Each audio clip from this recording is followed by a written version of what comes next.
For this mini lesson, we are going to talk about characters, and I want you to pick one character that you identify with and one character that one of your friends or maybe a family member identifies with. First, I want you to go to pages 25 and 26. This is where they describe 8 of the Little Rock Nine. The 9th is Melba.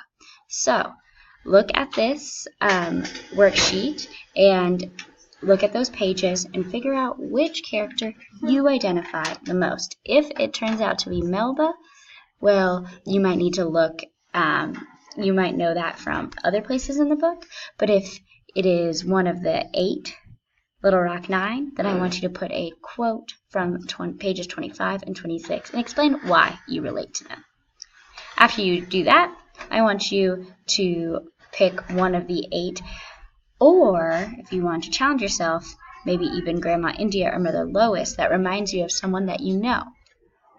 I also need a quote that proves that this person reminds you of someone you know, and I want you to explain that quote.